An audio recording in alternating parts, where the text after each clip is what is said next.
Good morning, thank you for joining me. I hope everybody's well today. Just searched through my handbag for my specs because I made myself some notes for this video and I can't find them. I must have taken them out of my handbag and not put them back in, so that's good, isn't it? Also, I'm filming on my phone, so I'm looking at myself rather than looking at the green dot a lot of the time, so apologies if I look as though I'm a bit cockeyed. I will do my best to look at the green dot on the phone. I'm in my car filming this because we've got builders and my cleaners there and it's all a bit chaotic in the house. So I thought I'd just sit, I'm sitting outside the driveway actually. I have been out, I didn't just get into my car specifically to film a video. And I thought just before I get home and try and find somewhere quiet to film a video, how about I just do it in the car? So that's what we're doing. I was asked a question this morning actually when I woke up on YouTube, and it's a fair enough question by a lady called Tracy, and she asked me, how on earth do you afford 4 holidays a year? I can barely afford to go away once. And I thought, do you know what, that's actually a fair enough question, and it's perhaps worth addressing. I don't know, perhaps you're interested in it, perhaps you're not. I guess if you're not, you wouldn't have clicked on this video, but for those of you who are, I thought I'd talk a little bit about it. Tracy is right. We go on a lot of holidays. We love our holidays. And we do very much prioritise our holidays as part of our life. Yeah, it's fair to say we definitely make holidays a priority. How we afford them, I would say, is a mixture of 3 things. Hard work, luck, and our attitude towards risk.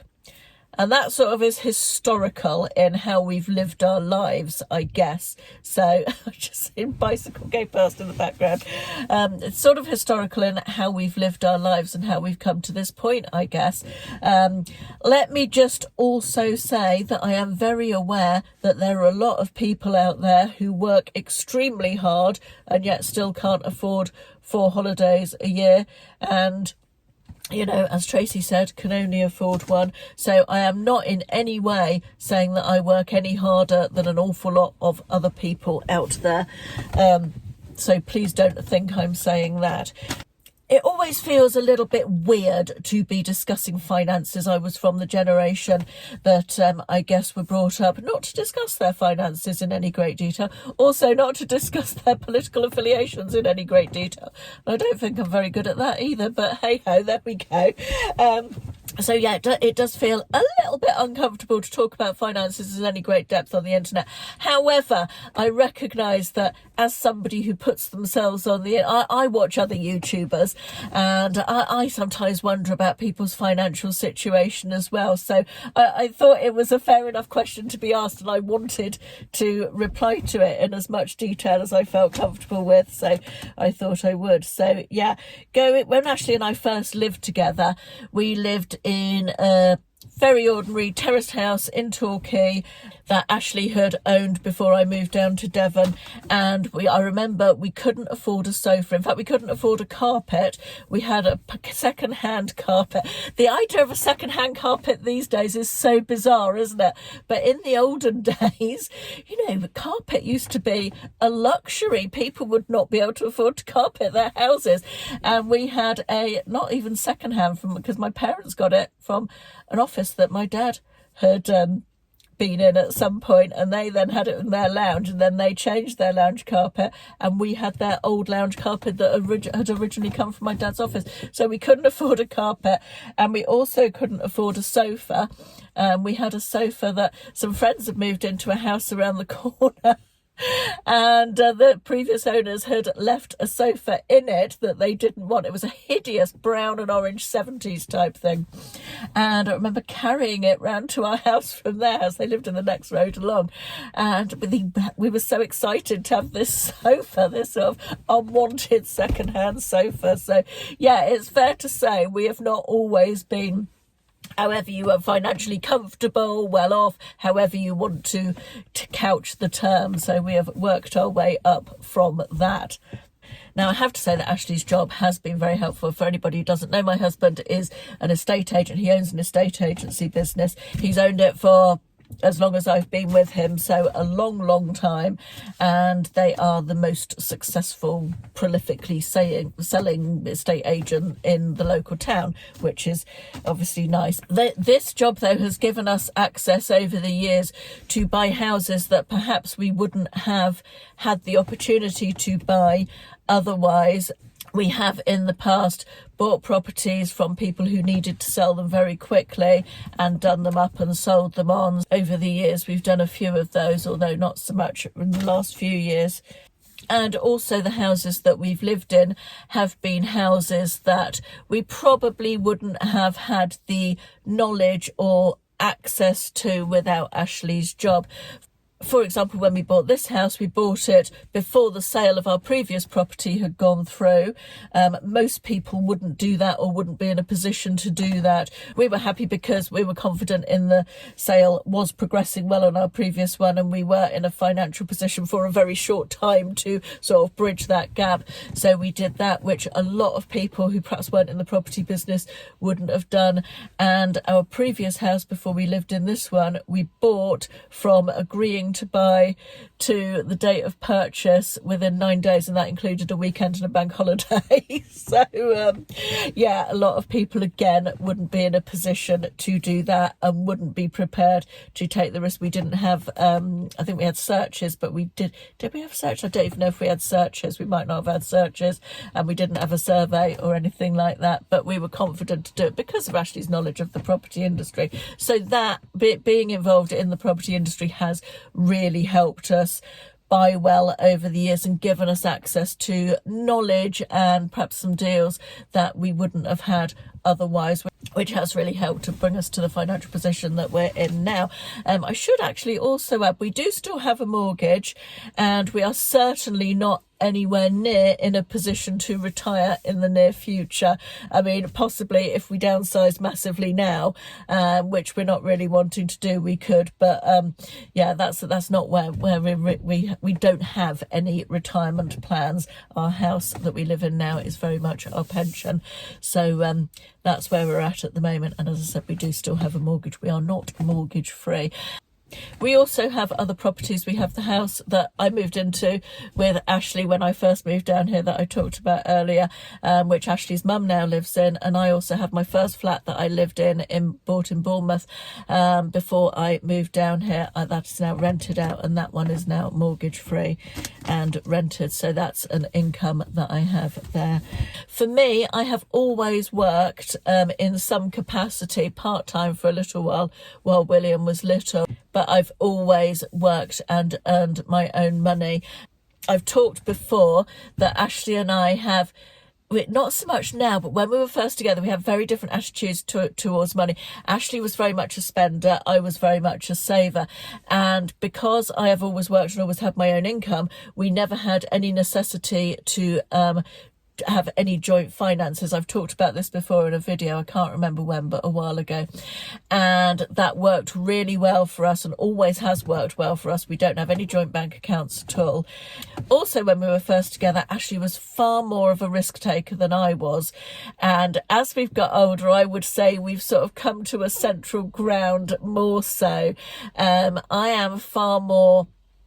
He's far more risk averse than he used to be, and I'm more of a risk taker, so we've sort of come together there more so, and I would say we are both medium risk type people. But it sort of works well now as well. Ashley covers the majority of the household expenses, the mortgage, the council tax, the gas and electric, and I pay some of the other bills and do all the saving and the fun money and holiday money, if you like. The other thing in our past that I haven't talked about so much probably is that my dad had a Spanish property company. He started a property company with two friends selling property in Spain back in, where am I thinking now, the early 90s I think it was, and they did a lot of business in Ireland during the Celtic Tiger economy years. The company was amazingly successful. It was named by the Times or the Guardian or one of those papers as one of the 10 quickest growing companies in the UK in one of the mid 1990s years, can't remember, or late 1990s I think it was. Company doesn't actually exist anymore, interestingly. They're all past retirement. They're all three of them. I mean, obviously my dad's no longer with us, but the other two are past retirement age as well. But my brother was also involved in that company. He worked full-time for the company, and Ashley was also involved in a part-time capacity, going over to Ireland quite a lot. My brother lived in Ireland for a time. It was a very successful and exciting time when there was a lot of money to be made at the time, which was very exciting and very lovely, and you know, did give us a real financial step up. Let me just say as well, not everything has been just fallen into our laps. You have to make tough choices at times. For example, during those Ireland years, Ashley was away a lot. Ashley went away the day after I gave birth to William, and Ashley was not at home when I brought William home from hospital. Ashley was still away working.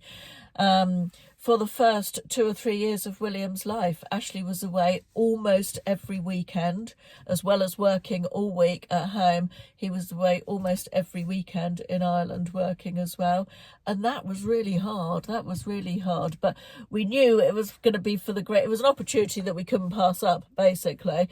You know, it was going to be for the greater good in the long term. But there were sacrifices that we made like that. I mean, everybody makes sacrifices, but I think it's important to realise that everything doesn't just fall into people's laps. They have to work at it, you know. In fact, my dad was always an entrepreneur, and it was lovely that was his sort of final.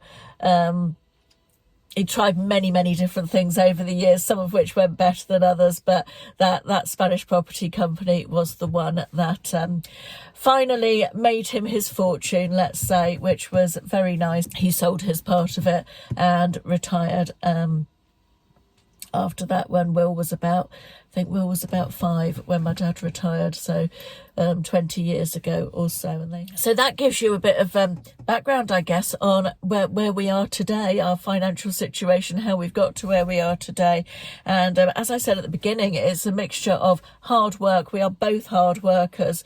I've really got that work ethic from my mum and dad. They also were very hard workers, and Ashley works really hard in a very high stress job. Property, you know, estate agency is something that is very high stress. It isn't buying and selling houses is a stressful activity. Sorry if I keep looking up here, there's a wasp just landed on my windscreen.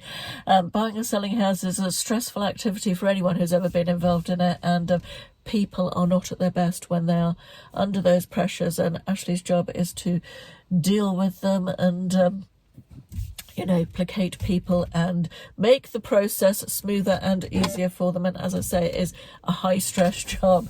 My job, not so much high stress, but you do need to be really self-motivated, and I love what I do. I absolutely love both sides of my job, both this, YouTube, and my reselling that I've done for a long time now, probably coming up to 20 years, I would think. So where do the years go, honestly? So all of that having been said, let's get back to the 4 holidays a year. As I said, we love our holidays. We are very flexible. We don't have to go to a boss to ask for time off. So we are flexible in terms of dates, so we can look at the dates that work best in terms of the best deals.